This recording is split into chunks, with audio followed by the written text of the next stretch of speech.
Hi guys, my name is Gerry, I'm from Wild Eye, and that is Jono, he's also from Wild Eye. Hi everybody, how are we doing? Fantastic. So, the reason for this video is to introduce you guys not only to our Mara camp, but very exciting development. So Jono, just as a bit of history, where did this start?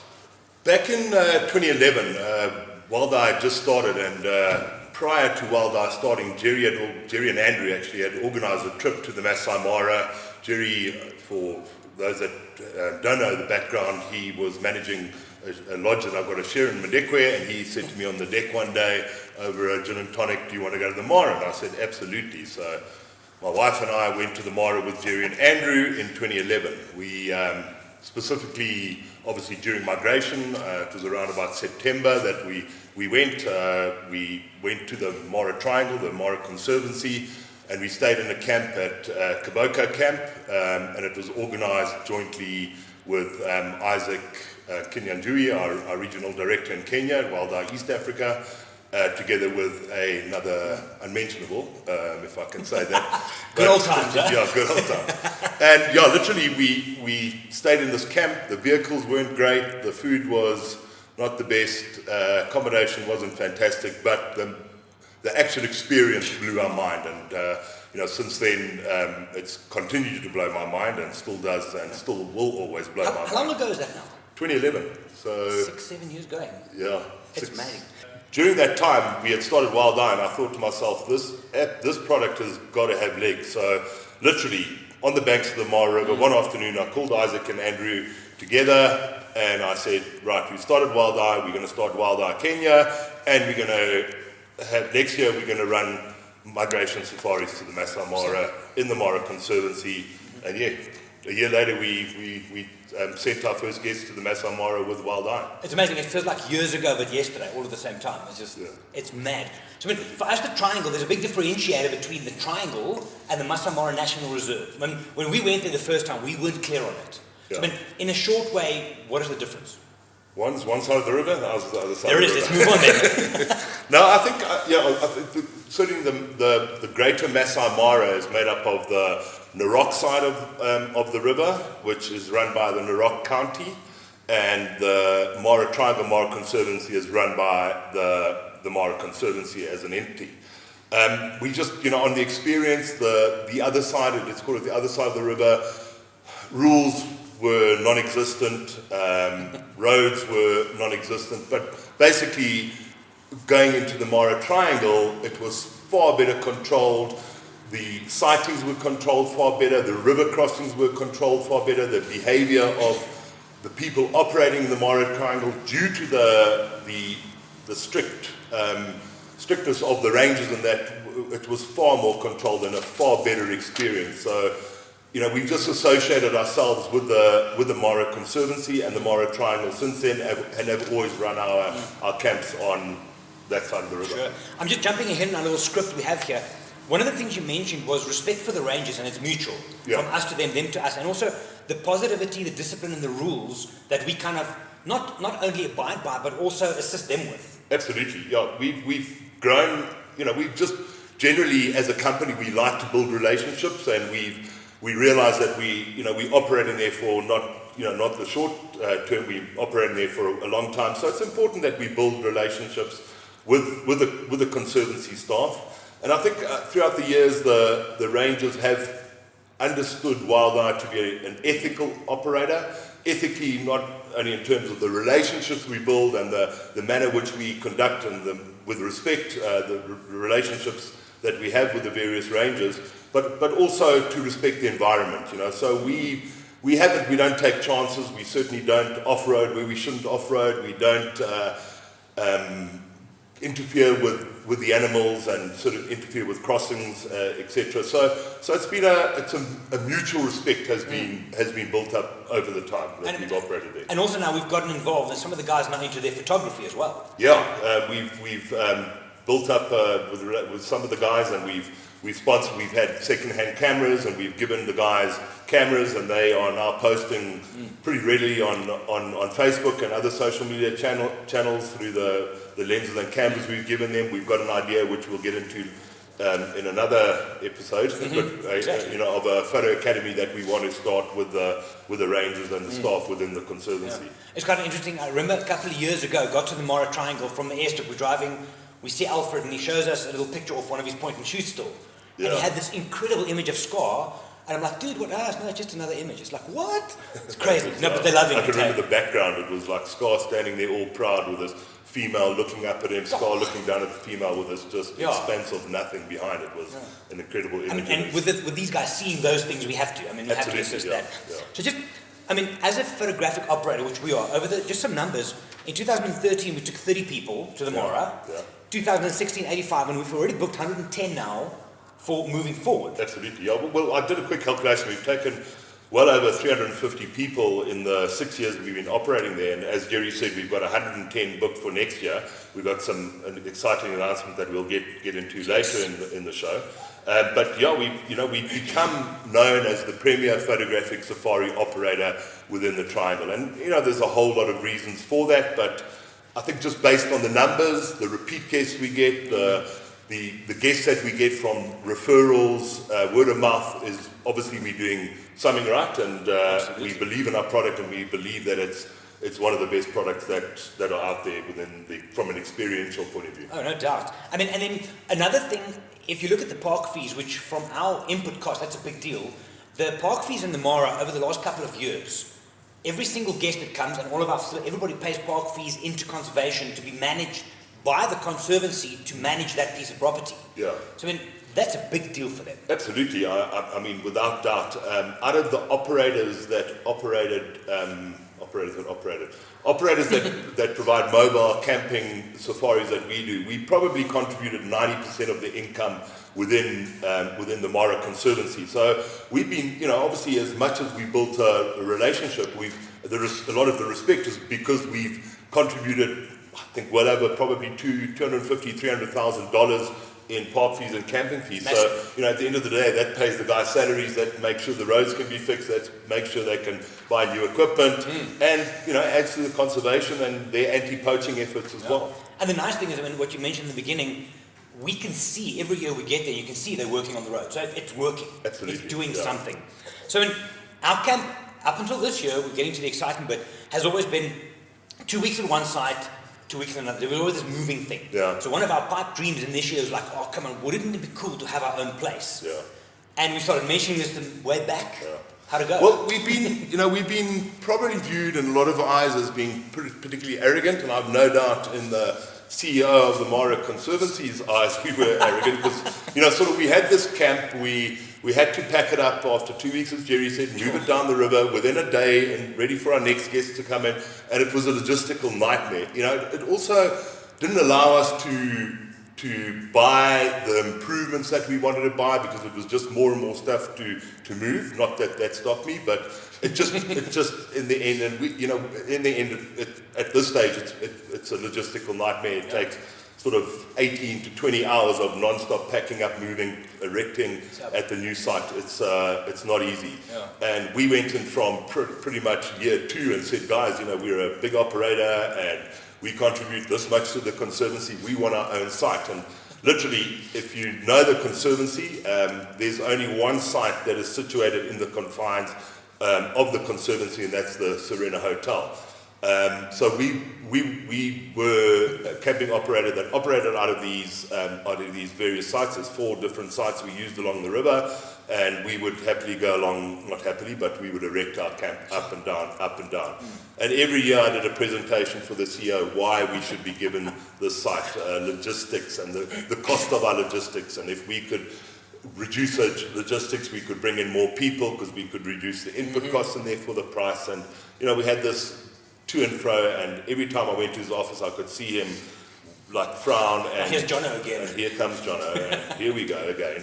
Anyway, so to cut a long story short, Gerry will we had an announcement on the 26th of September. 23rd of September, I was driving in the Conservancy with clients, and David Arusa, the park administrator, sent me a WhatsApp and said, I think I've got good news for you. We are going to award you a site in the Mara Triangle. Now, I sort of tried to remain calm because I was with guests, but I got very, very excited, as you can imagine, and I said, nonchalantly, whereabouts is this? And he said, well, it's on the Mara River, and in the greatest game reserve in the world, we have now been awarded a site that we can use for 5 months of the year exclusively for wild-eye. This is huge. It's massive. It's massive for us as a company. It's massive for the potential amount of guests that we can take to the Mara. It's massive for them as well. And I'll get on to why it's even more sweeter in a moment. Yeah. But it's a game changer. It literally is for wild-eye in our evolution. It's to want to, from our evolution in the East Africa market, in the Kenya market, in the Masai Mara market. I think for the people that have been with us over the last couple of years, first of all, thank you so much. Thank you. They've been with us, and initially, the reason we started this because we saw the potential of the wildlife side of it, but we wanted to inject some of the Southern African hospitality. We've got lodge background, so there was all this, we could make this extra and that extra. But initially, in the beginning, that was capped by the moving. Absolutely. So there was first one truck, and then we told Dixon and that we're going to put extensions on and new toilets and new things. And Shane, they're amazing. They just kind of nod and they must think these guys are crazy, but they just do their thing. Yeah. So, and now with moving, 4 times in a season, we literally were at the peak. Yeah. So now, suddenly with this, a whole new world's opened up. Absolutely. We've already got great plans, and we'll articulate these in the coming weeks on the offerings we can offer in 2018, the Masai Mara experience, in 2019 possibly having the more exclusive camp, bigger tents, bigger extensions, just taking that level of that camp to a new level. More chandeliers. For those of you that have been, it's amazing. People love your chandeliers, Jono. Yeah. The Messiah and having to move them weren't that happy about it, but anyway. So we're looking at next year then, so our Great Migration Safaris, up until now has been moving around. Yes. From next year, 2018, we're going to be in one spot for the migration, but then there's more. There's more. We have been given authority to use that site from the 1st of July to the end of November. Now, one of the very big reasons which we as conservationists are very excited about is the site they've given us on that river is traditionally a site where the wildebeest would go and cross, and they would cross on the site due to vehicle pressure. The site, and we'll interlay some impression or some overview in this video of where the site is.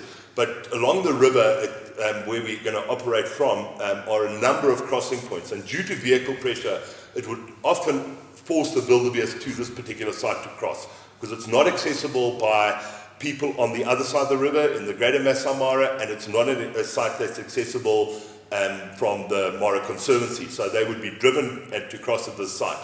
And it's a site where it's a gentle, the walk in or the jump into the river is fairly gentle, but getting out is where the problem is.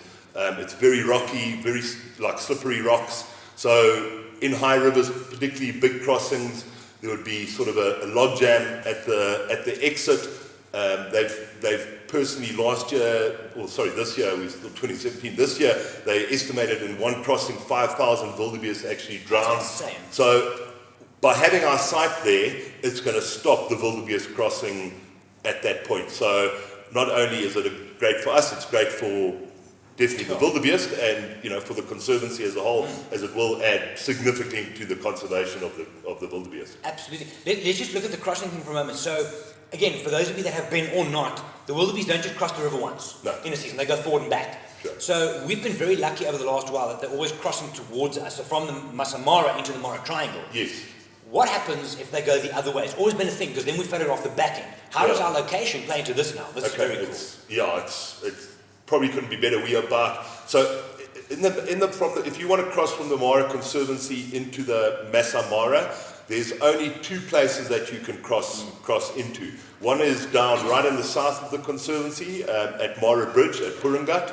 There's a bridge that goes across into the Masai Mara, and then right north you'd have to go out of Olololo Gate through Marienda and down through the Musiera Gate. It's probably about 2 hours to get from the gate into the other gate, so it's quite a mission to get to the other side.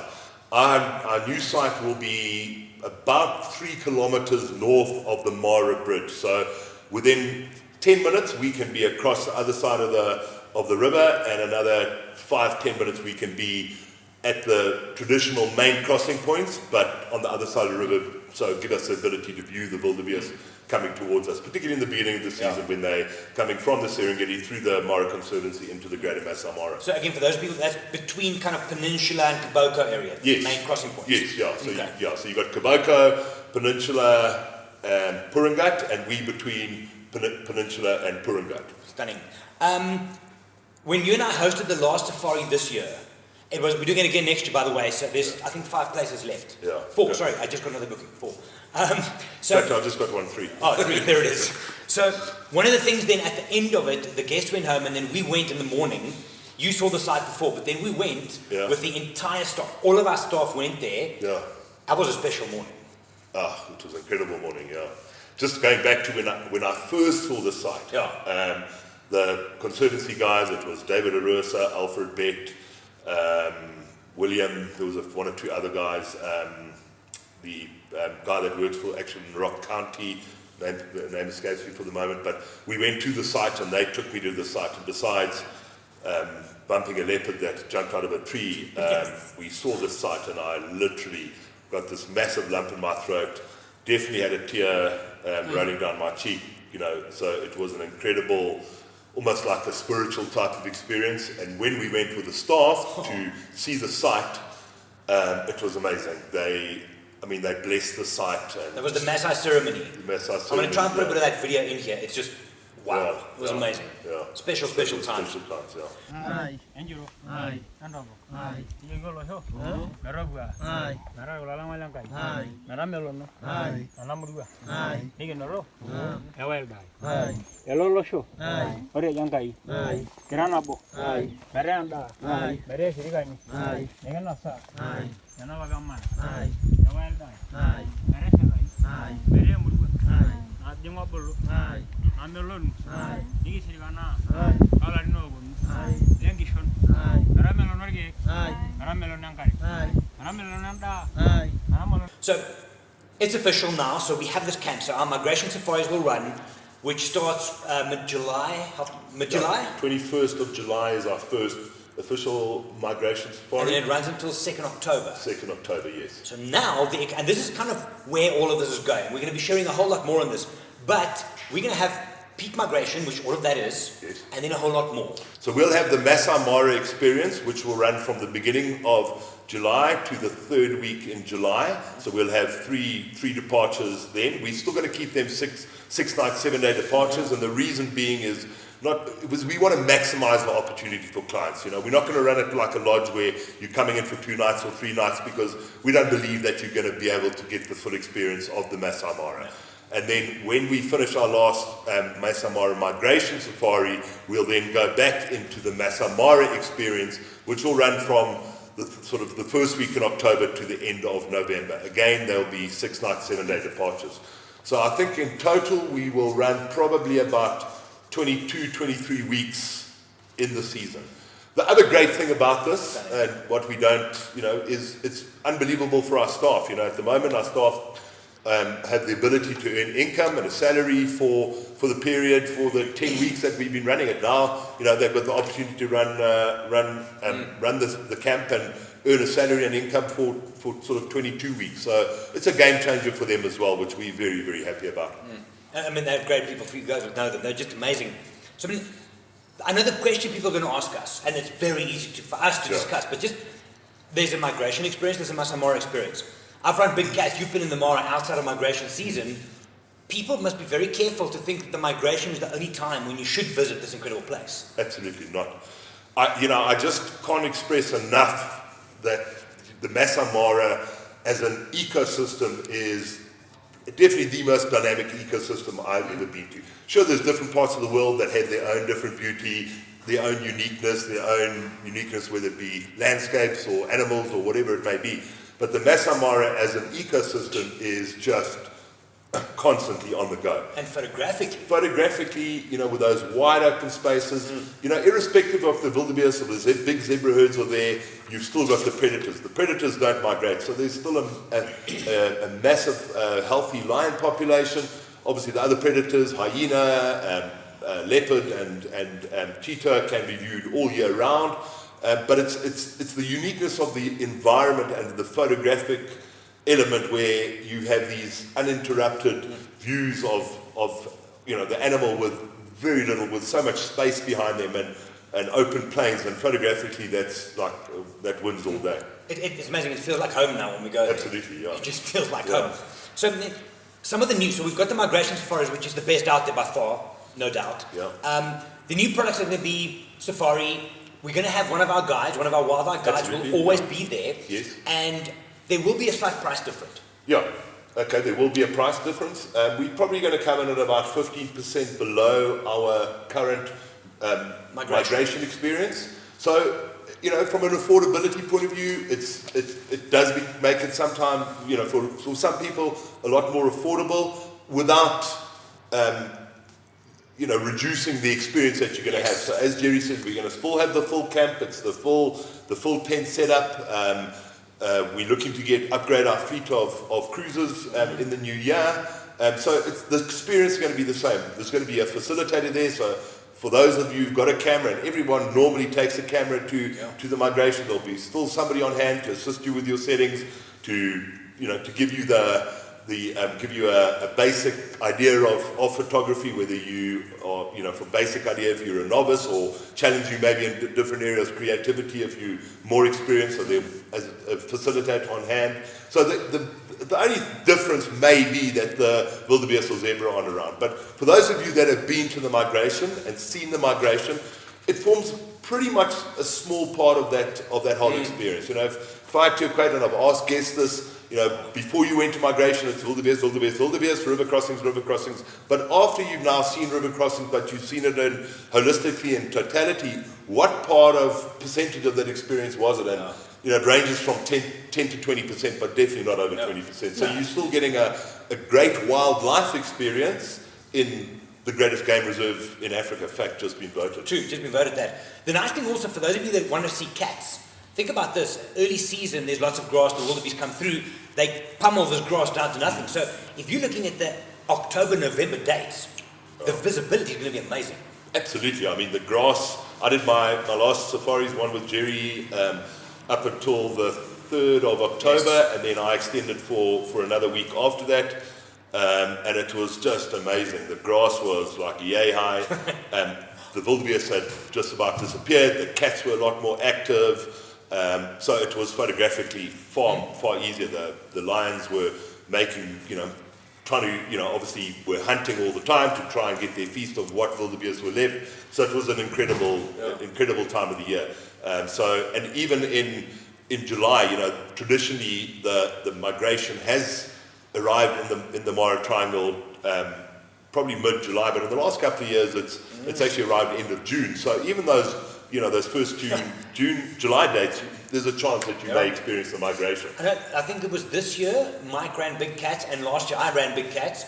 And we went to the Mara just before migration season. Yeah. And we got incredible crossings. Yeah. It's crazy. So this year, some of the best crossings were happening in late June, early July. Yeah. So one of the things that I'm going to be doing I think it's one of the very last weeks at the camp, like end of November, I'm doing a wildlife photography workshop. Yeah. Details will come out, but also the other details will be giving out soon with the guides, who's hosting and everything in the next week or so. We will have all of those details available, and then people can choose from there.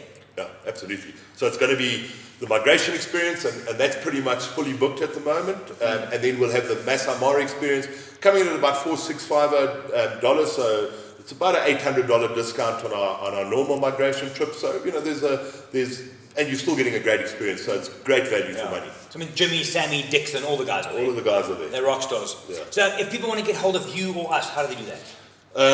Mail Jono at wild-i.co.za, or on the website wild-i.co.za, and send me a mail if you want to have more information. So if you've seen this video, you can be one of the first to get booked on there. Get hold of Jono, tell him you saw the video, he was amazing, and get onto one of those safaris, eh?